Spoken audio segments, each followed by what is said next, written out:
Yang harus pertama kali dok, ini kita lanjut ke penanganan atau pertolongan pertama yang kita harus lakukan ketika terpapar gas air mata nih. Dalam kondisi kita udah melindungi diri ya, pakai kacamata, pakai masker. Kabur. Kabur. Kabur. Simple ya. Cari tempat yang sirkulasi udaranya lebih baik, cari tempat yang lebih tinggi, cari tempat yang tidak di arah angin bertiup. Karena ingat dia bisa ke bawah angin gitu. Terus kalau bisa pada proses kita pergi menjauh, tutup mulut dan hidung. Jadi kalau nggak punya masker, misalnya nggak bawa apa-apa gitu, bisa angkat kaos kita naik ke nutupin mulut atau hidung, atau kita tutup pakai tangan, atau kalau nggak mau, jangan teriak-teriak.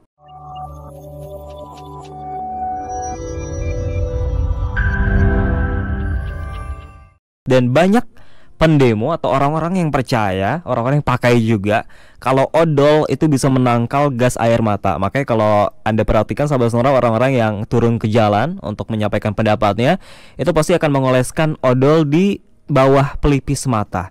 Itu benar nggak sih dok, kalau odol itu bisa menangkal gas air mata? Enggak. Enggak benar. Serius? Enggak. Walaupun kelihatannya ampuh gitu ya. Iya. Sebenarnya efeknya nggak banyak. Jadi kan kita sudah mengetahui dari segmen tadi satu ya, bahwa semua reaksi-reaksi gejala-gejala yang timbul itu basicnya, dasarnya itu adalah si partikelnya ini yang mengenai tubuh kita, entah masuk ke hidung, entah masuk ke mata, entah masuk ke mulut atau ke kulit. Nah, badan kita kan memberikan respon. Nah, dengan mengoleskan odol memang ada rasa perih-perihnya, mentol-mentolnya gitu kan. Tetapi kan tidak mencegah partikel itu masuk ke dalam mata. Kebayang nggak? Kan reaksi mata berair segala macam, mata merah itu kan munculnya karena partikelnya masuk. Sehingga kalau mau bukan pakai odol, tapi pakai goggle. Pakai apa dok? Kacamata. Goggle. Oh, kacamata. Kacamata yang buat kalau dokter bedah itu yang di sampingnya sini ada karetnya. Wah dokter susah atuh nyari gitu, pakai kacamata renang. Oh bisa juga. Kacamata renang kan padat tuh, di sampingnya itu ada karetnya kan. Nah dengan karet itu kan nutup semuanya. Kalau kita pakai kacamata gini kan bisa dari samping sini masih ada rongga kan. Sehingga udara yang membawa partikel padat itu masih bisa masuk. Kebayang? Kebayang. Nah begitu pakai kacamata renang, semuanya ketutup, air, anggap aja udara ini seperti air gitu, kan nggak bisa masuk mengenai area mata, nggak bisa masuk. Nah itu untuk melindungi mata. Kalau hidung lain lagi. Kalau goggle tuh kacamata renang tapi yang versi lebih gede ya, kebayang. Yang di sampingnya ada penutupnya sehingga udara dari luar tidak bisa masuk ke dalam. Oke, jadi sebenarnya bukan odol, pasta gigi. Sebenarnya pasta gigi itu hanya untuk mengatasi rasa perih aja sebenarnya ya. Sebenarnya mengatasi juga enggak karena sih ya. Sensasinya jadi berubah aja antara perih jadi mentol kan. Oh begitu. Jadi sama kayak kalau kita nyeri pegel-pegel pundak, pegel-pegel apa, kalau kita dikasih jahe atau bukan jahe, kan jahe masih ada antiinflamasi. Dikasih sesuatu yang kita garuk deh, kalau kita gatel, kita garuk kan, atau kita kasih minyak kayu putih gitu. Sebenarnya gatelnya itu bukan hilang, tetapi berubah jadi panas. Jadi kita ngerasanya panas, sehingga sensasi gatelnya berubah jadi panas gitu. Jadi sensasinya aja yang berubah, tapi partikelnya tetap akan masuk. Yang harus dilindungi itu supaya partikelnya jangan masuk. Paham. Oke, tadi mata sebaiknya pakai goggle atau pakai kacamata renang. Apalagi dok? Selain mata kan ada lagi ya, hidung. Kan hidung sama mulut gitu kan. Terus cara paling bagus ya pakai yang dipakai polisi itu. Apa tuh? Tahu kan? Yang masker yang menutup hidung dan mulut. Oh paham. Iya tahu. Namanya respirator. Oh itu namanya respirator dok. Kalau misalnya nggak punya pakai N95. Kalau nggak punya juga mungkin bisa pakai masker bedah, tapi agak susah karena gasnya itu masih bisa tembus gitu. Jadi kalau dan untuk beberapa orang pakai masker bedah kan beli lagi gitu kan. Jadi bisa pakai kain ngakalinnya.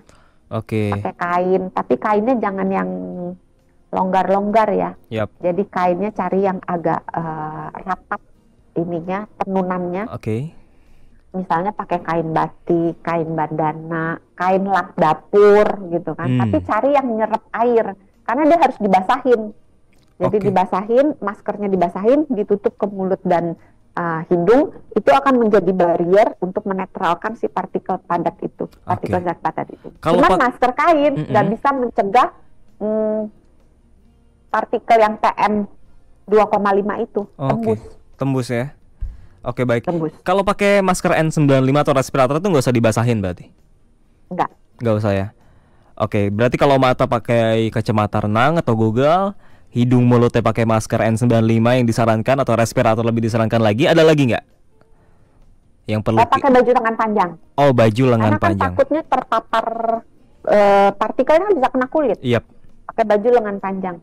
Terus pakai sepatu yang nyaman, kalau bisa yang ketutup, jangan pakai sendal. Karena ingat kan partikelnya akan turun ke permukaan tanah, ke trotoar, ke manapun, pokoknya ke permukaan tanah. Kalau kita pakai telanjang kaki atau kita pakai sendal, kan ada kemungkinan partikelnya itu bisa kena ke kaki. Yang harus pertama kali, Dok, ini kita lanjut ke penanganan atau pertolongan pertama. Yang kita harus lakukan ketika terpapar gas air mata nih. Dalam kondisi kita udah melindungi diri ya, pakai kacamata, pakai masker. Kabur. Kabur. Simple ya. Cari tempat yang sirkulasi udaranya lebih baik, cari tempat yang lebih tinggi, cari tempat yang tidak di arah angin bertiup. Karena ingat dia bisa ke bawah angin gitu. Terus kalau bisa pada proses kita pergi menjauh, tutup mulut dan hidung. Jadi kalau nggak punya masker, misalnya nggak bawa apa-apa gitu, bisa angkat kaos kita naik ke nutupin mulut atau hidung, atau kita tutup pakai tangan, atau kalau nggak mau jangan teriak-teriak. Karena semakin kita teriak kan kita mangap-mangap gitu, itu bisa masuk ke mulut gitu. Jadi tutup mulutmu dan pergi menjauh gitu dari si sumber gas air matanya. Terus kalau misalnya nggak pakai kacamata, udah terlanjur, dibasahi, dibasuh matanya kiri dan kanan dengan menggunakan, kalau pilihan yang paling baik itu air NaCl, air salin. Kalau orang awam mungkin sebutnya air infus. Air infus, NaCl.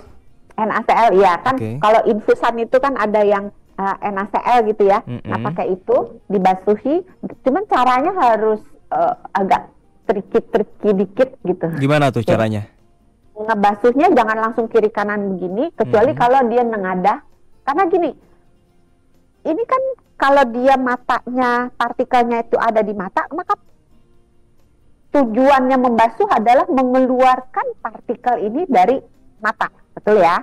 Nah, kalau misalnya kita ngucurinnya begini, nanti air basuhannya itu kan dalam tanda kutip mengandung partikelnya itu kan, kebayang nggak? Ngucurin begini tuh gimana, Dok? Ya kalau misalnya kita ngucurin begini, kan kalau kita lihat kalau di video-video itu kan orang ngucurin begini tapi nggak miring kan, sehingga air kucurannya kan turun ke wajahnya. Ya berarti kan kena wajahnya. Sebaiknya dimiringkan. Oh jadi yang benar itu mengucurkan airnya dengan posisi miring gitu ya? Miring. Terus agak bungkuk ke depan, kalau mau bungkuk ke belakang boleh. Intinya airnya itu diusahakan dibasuhnya kan satu persatu matanya, diusahakan dari arah tengah, dari tengah wajah ke arah telinga. Jadi kalau misalnya dimiringkannya, misalnya mata yang sebelah kiri yang mau dibasuh, maka miringnya ke arah kiri, kemudian airnya diteteskan dari arah hidung ke arah telinga. Jadi airnya biar ngalir ke bawah keluar, kebayang nggak? Iya, baik, kebayang. Kalau dikucurin. Nah, terus habis itu baru kucurin lagi di mata sebelahnya dengan memiringkan di mata kanan, memiringkan ke kanan, terus airnya dari atas ke bawah, dari arah hidung ke arah telinga. Dan posisinya agak bungkuk ya?